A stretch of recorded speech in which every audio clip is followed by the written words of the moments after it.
Johnny, thanks for joining us. It's what is it, 8 o'clock already in Nairobi.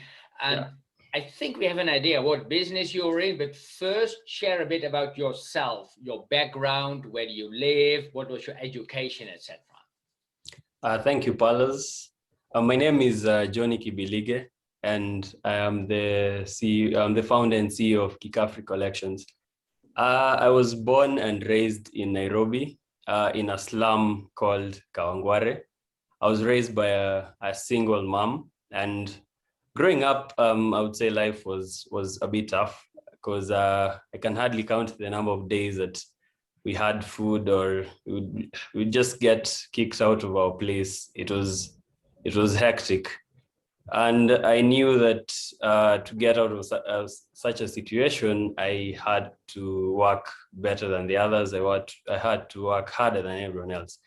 Luckily, through God's grace, I got into a sponsorship program called Compassion International at a young age, at about 8 years old.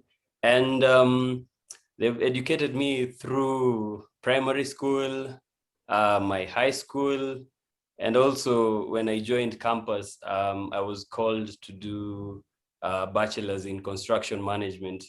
They also sponsored that, ensuring that all my fees was cleared and everything ran smooth until I graduated. So I would like to thank them for that opportunity. I'm currently based in Nairobi still, and I'm working on my business full time.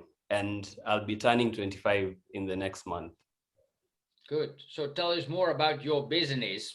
What is it about? It's called Kikafri Collections, but what is the business doing? All right. My business is based on my company is a fashion and clothing brand. It deals with making customized products.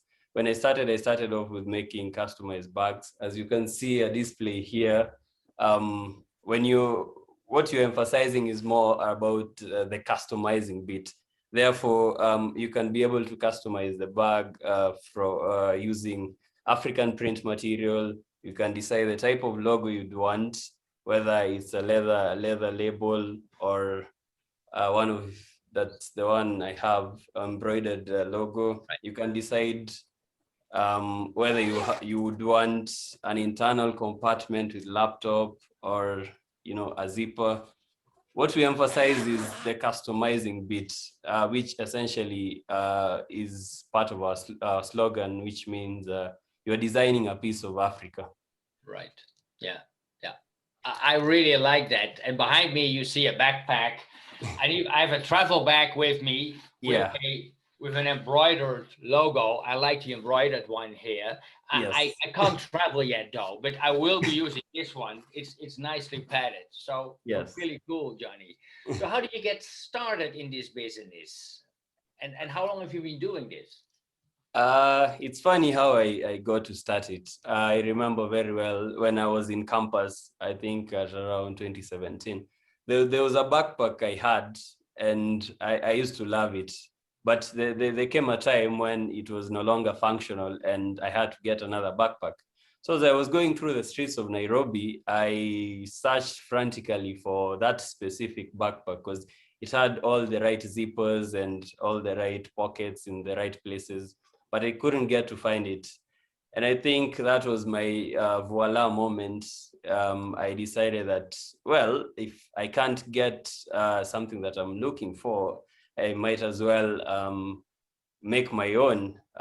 Therefore, I decided to start making bags and using African print material because I saw a need for pushing the African culture and heritage agenda to the world. And when you customize a product, you feel good about it. And funny thing, one of my employees, my first employee, was my mom, and she was the one who assisted me in making the bags. And as a business, from 2017, I worked on it up till I finished campus. When I finished, I realized that it was actually a need and decided to work on it full time. Good. and it's called Kikafri, and the logo has the outline of Africa. But what does the word mean? Is it an existing word? Yes, Kikafri.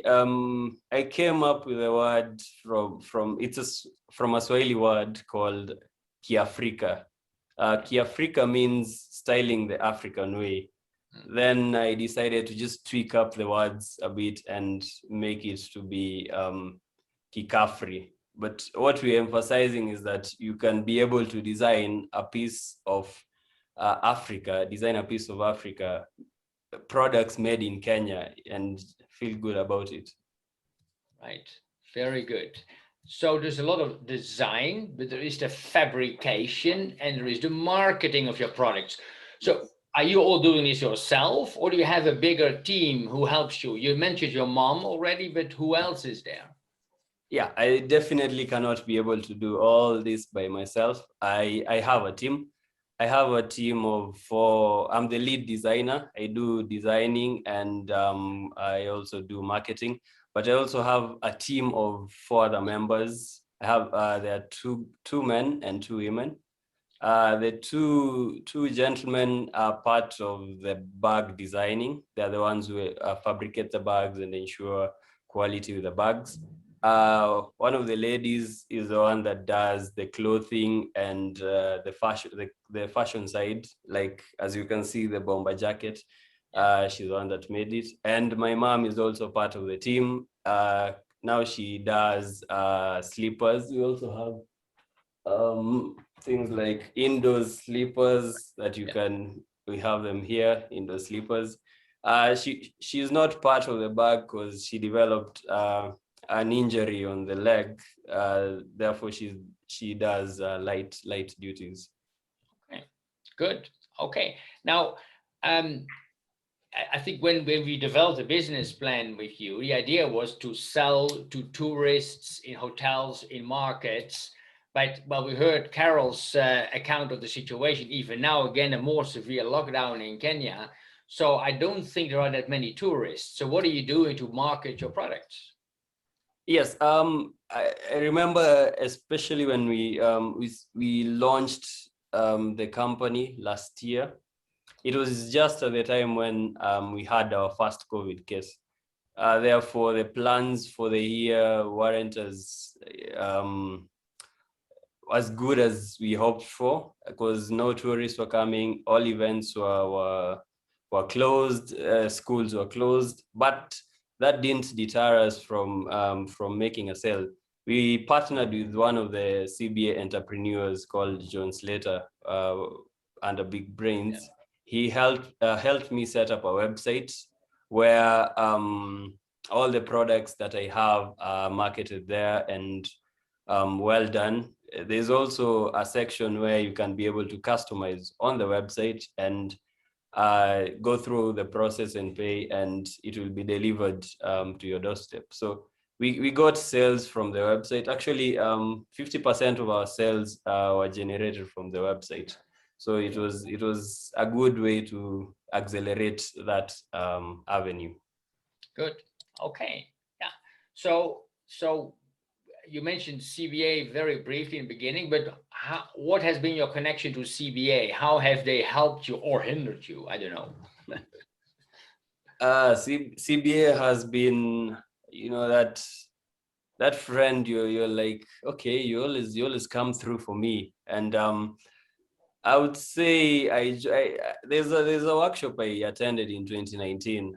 That time I didn't know about business very well, and as you've mentioned, the financial aspects about business. But after the workshop, I think I was fulfilled, and it was clear on what I wanted to do, and on what numbers mean to me, and how I could grow the business. So from the workshop, I also got an investment from CBA. They invested in my company, helped me set up the company, and also they've offered training and mentorship, especially now that you're my business coach. It's been a good mentorship program that you've enabled me to come this far. So thank you for that. and for CBA.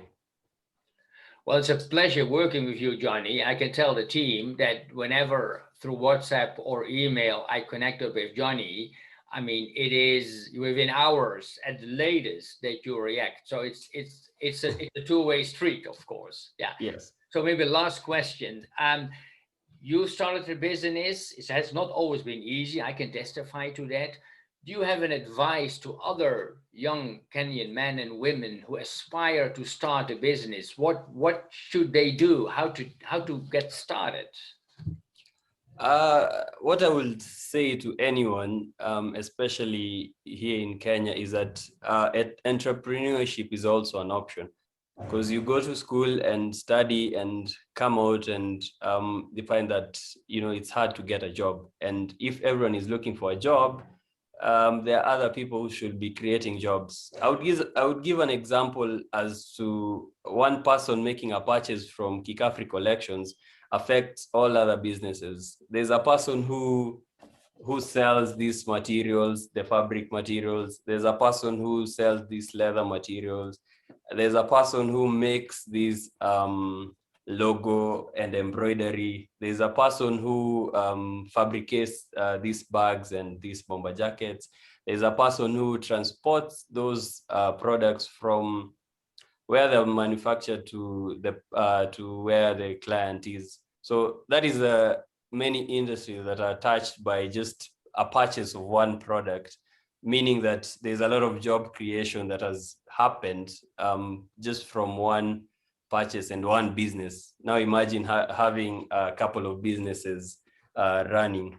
So I would encourage, if anyone would want to try entrepreneurship and has a brilliant idea, it is something worth doing.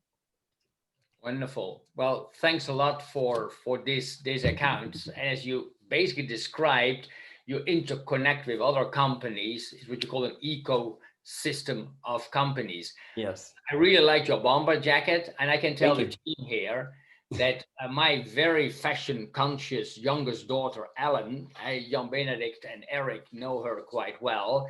She has ordered a bomber jacket after she had already ordered some of the backpacks, etc. So yes, guys, do patronize if you want to have some of this type of garments. Do patronize the website from Johnny at kikafricollections.com.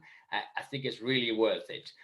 So let me just open it up for any discussions or any questions anyone might have to Johnny. I think we have room for one or two questions, maybe, Roland. So anyone unmute yourself and maybe have a question to Johnny. Johnny, as far as I understood, well, you have a team of people around you, which are not part of your company, but you have continuous relationships with them as suppliers. Within 5 years from now, do you see yourself making a company production facilities your own, involved in 5 continents? What's the idea? My long-term goal is actually to have my own production center. This period of COVID has really set back our plans a mile, but what I had planned is, first of all, to set up to have a footing in. We usually have vending avenues called Masai pop-ups. There are pop-up markets where you can come display your products and set them there so that people could come and see. Therefore, I wanted to have a permanent slot there, first of all. Then I would go on to set up my production facility where I can now have full-time members in my team. And then also I wanted to extend my global reach, whereby I also have people I'm selling to in Uganda, and I wanted to extend it to overseas, because I know that there are people in Europe and America that love this kind of products. And avenues such as exhibitions and trade shows and distributions, if we could be able to secure any one of them, they would really put us there in terms of expanding, because we'll be able to have more orders coming in from outside the country, and we could be able to expand our reach. Therefore, in the next 5 years, I would see myself really dominated the Kenyan market, but also extended my reach into the European market and American markets. Cool. He is someone to watch, Paul. I think, Louis, you had a question as well. Probably I missed it, but what is the current scale of your size of your business, Johnny? And what is your ambition? Where do you want to go in terms of size, scale? In terms of size and skill, I would, I realize that now I'm in the fashion business, and the fashion business is usually a bit tough. So I would love to add my skill in fashion, and I would I'm planning on taking on courses, and also for my team, I would love to employ more people, especially marketers, social media marketing and digital marketing. I feel that we need skilled people in that area. And my ambition is that I would love Kikafri to be, a brand that you recognize wherever you are in the next coming years. Here in Kenya, when you travel, I would love to expand my products so that I have many SKUs that brings out a full attire. When you're going, let's say, to an airport, you have a backpack with you, you have a fully dressed bomber jacket, you have shoes with you, and you just feel good about what you're wearing. And what the amount of sales per month you're making today, and what you're aiming for? Okay, at the moment, the amount of sales, on average, you're making close to $600 a month. And that is due to this period of COVID. But once things open up, I think we would project like $5,000 a month for starters, because most of the avenues where we are able to sell, they've been closed, and we could have like there are many pop-up market. Actually, this coming week we were supposed to go to a pop-up market around Nairobi, but due to COVID now it has been cancelled. But in one pop-up market, you usually make a sale of about close to $500 in one pop-up market.